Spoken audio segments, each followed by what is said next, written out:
This podcast is produced by the Harwood Productions Podcast Network.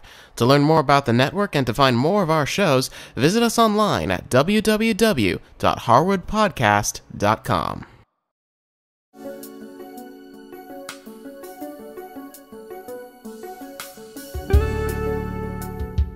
Hello. How would you like to be able to make beautiful quilts like these for your family, your friends, perhaps a new baby? My name is Helene Woods.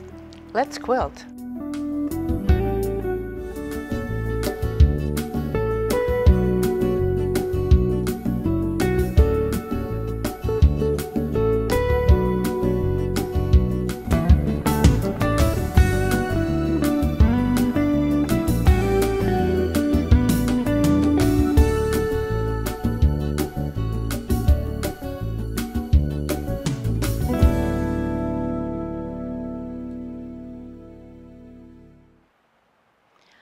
I became interested in quilting several years ago when my husband and I were traveling around the United States in our motorhome. One year we were in Oregon and there was a group of ladies there who were making beautiful quilted jackets, bedspreads, quilts, and I really enjoyed watching them. They traveled in their motorhomes with their sewing machines, and I was really hooked. I enjoy it as a hobby very, very much. I go out and I like to go to the quilt store, feeling the textures of the fabrics, looking at all of the fabulous colors that they have. And for me, going to a quilt store is like going to a candy store, but a few less calories. This being our first show, I'd like to show you a few things that you're going to need for your supplies to start quilting. Some of them you probably already have, but let me just show you just a few things that I think that you're really going to need. The first thing I'd like to talk with you about is your sewing machine. Now, if you haven't used it for a while, months, years, whatever, it's a good idea to get it out, look it over, and check it out yourself. If you feel that it needs to be spruced up a little bit, you might take it down to a sewing center and then them clean it and oil it. And at that same time, have them check your tension for you, because the tension is going to become very important when we're sewing our quilts. The next part I wanted to show you is some of the feet that we have. It's much easier to sew with a 1/4 inch foot when we quilt. All of these seams will be a 1/4 inch. I have here one that came with my machine. That's a metal one. There is a nice little plastic one that you can pick up, and that also is nice to have. But I'm going to show you a little trick that you can do yourself.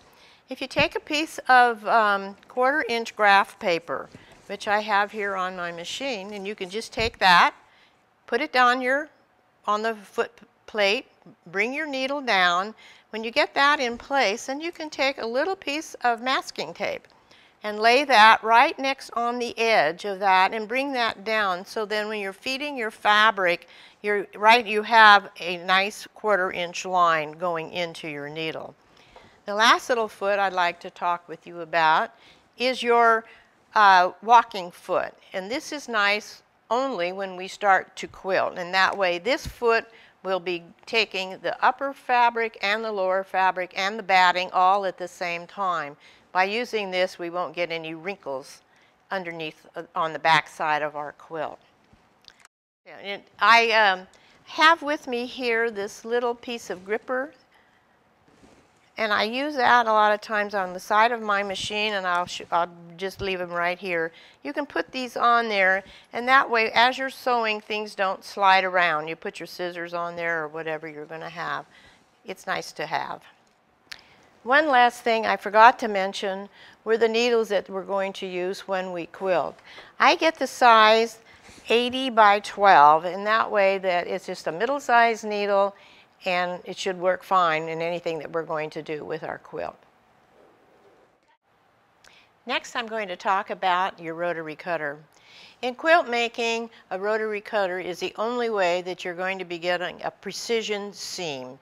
Scissors just won't do it for you. When you go into your quilt store and looking for a rotary cutter, there's many, many out there, and they're all in yellow, but I suggest only buying the Olfa brand. This is a very nice one. It's a medium size, and what I like about it, I can press my hand here, and then I can push my dot and then the blade will come out. And then as I'm quilting, I can put it back down and the blade is retracted, so there's no harm in cutting it. The blades on the rotary cutters are razor sharp. Next, when we talk about this, we're going to talk our mat.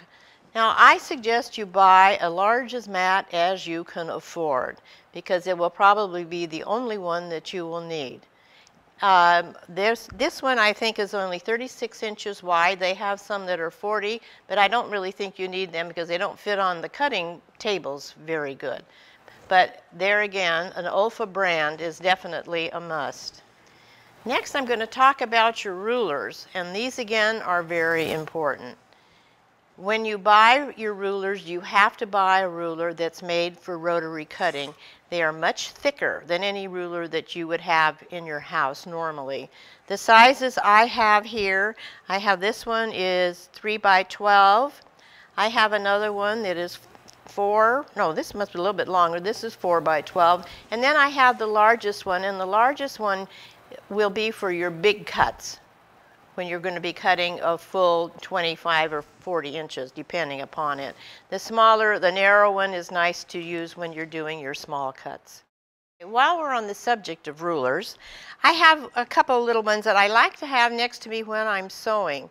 And this is a little 6-inch ruler. It's just nice to have around.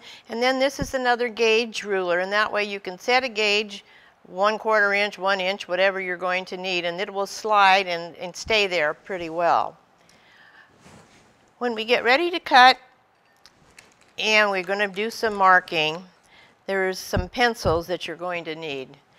I have here one, and this is called a disappearing ink, and it's made by Dreads. And by that, you can use the purple or the blue. You can mark your fabric, and then in the air will take it away. It just disappears after a while. If for some reason it doesn't, just a dab of water on it, and it would go away. I also suggest that you, if you're going to use a pencil, get a water-soluble pencil. Do not use lead pencils on the front of your fabrics because it will not erase away. If you're going to be marking on the back of your fabric, well then a lead pencil is okay. Another must we must have is the seam ripper. And this is one here. There's all kinds of them on the market, but this is a must for you to have. Now let's talk about thread. For our sewing project, I'm going to suggest you get just a ecru color thread, off-white, whatever you want to call it. You do not have to change the colors of your thread while you're quilting. So have a nice couple spools of that. We're going to need that. When we get to the front of our quilt and we start actually quilting it, I'm going to suggest that you use the disappearing thread.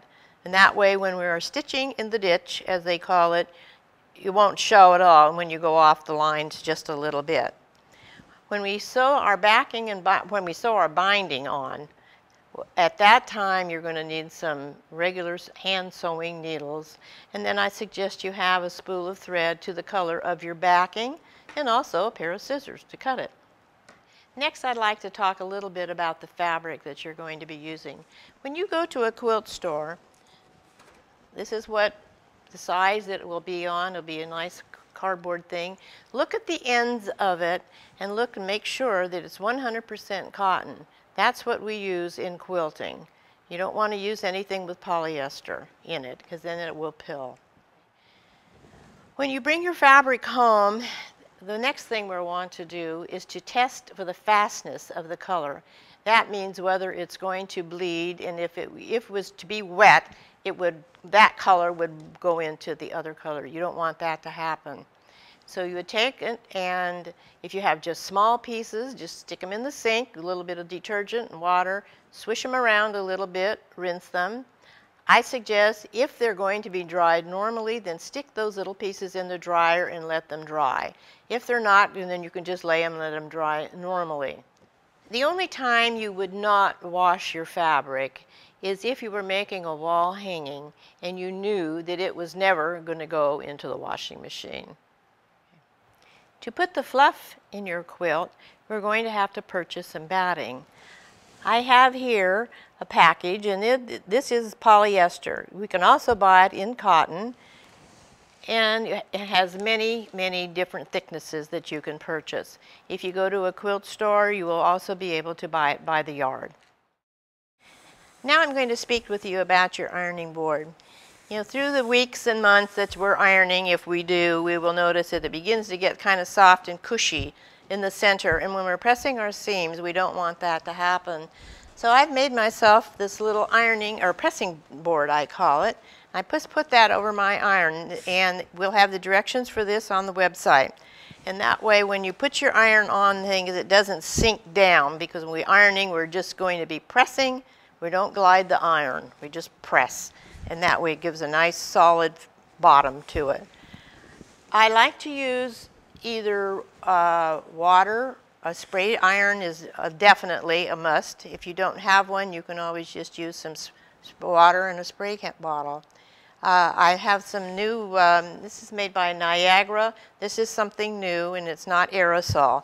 Then we have the old standby starch. And there again, as we're quilting, the fabric will become very soft and limp, and it's nice to have it just a little bit stiffer. And a lot of times all you need is just a little squirt of spray starch, and everything will work out fine. While we're working on our project, it's nice to have a little safe home for it to be in so it won't get dirty. There are some new plastic boxes that are on the market these days, and this comes in really handy. It's nice size. You can put your fabric in there and all of your supplies. Other little plastic containers I like to have is for my smaller things when I'm going to put them away, like my pencils and my extra rulers and everything. I can just pop them right into this. Another little thing I found the other day was a nice little round one. It has a screw top lid for my pins. And I think that would be nice to have. When we get into putting our quilt together and sewing it, we're going to have to buy some safety pins. And we'll have a big package of those, and it's nice to have a little container to put them in also. Now, my version of the old-fashioned sewing kit is this, and I have found this at one of the quilt stores, and it turns out to be very nice. It's got 2 levels, and you can put everything in that. You've got room for your scissors and your fabrics and everything. All of your supplies can go into this one little box. So look around and see what they have and find something that you would like to use. Lighting becomes very, very important when you're quilting. You may be sitting at the sewing machine for an hour and a half, maybe 2 hours even, and your eyes do become tired trying to make sure that you get that 1/4 inch in there. So I have here this little light, and it comes very handy. I'll open it up and show you, and I usually place it right here on the back of my machine, so I'm getting a good lighted space here for when I'm quilting. When we finish our quilts, it's nice to be able to have some record of who made that quilt and what year it was made. You can make a label. You can get an extra piece of fabric and sew it on there. You can buy labels in the quilt stores that you can just fill out, or you can just take it and get a Pigma micron pen, and these are permanent ink, and you can actually just write your name on the bottom of your quilt and the date. Now if you decide to give it a name, put the name on it too, and that will make it a history lesson for somebody someday. Now that we know the supplies that we're going to need for our project, I'll show you the wall hanging that I have designed for us. It's very simple. It's just blocks and some borders. The yardage that you're going to be needing for this is on our website, but I'm going to give you a quick rundown of what you're going to be needing. For the blue colors, you'll just need 1/8 of a yard. You may have to buy 1/4 of a yard.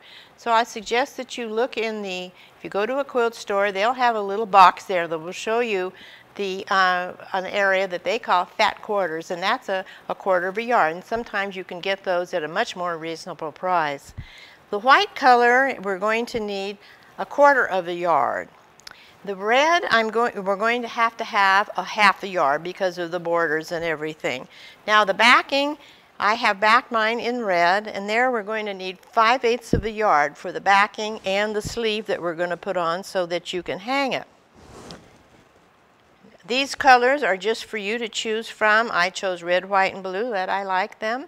So I think that it will be a good fun project for us for our first project. When we get together the next time, we'll start working on our project. I'm sure we're going to have a fun time working together on it, and I'll be there every step to give you a helping hand. All the supplies that you're going to be needing for your wall hanging, plus the yardage chart, will be on our website. See you next time.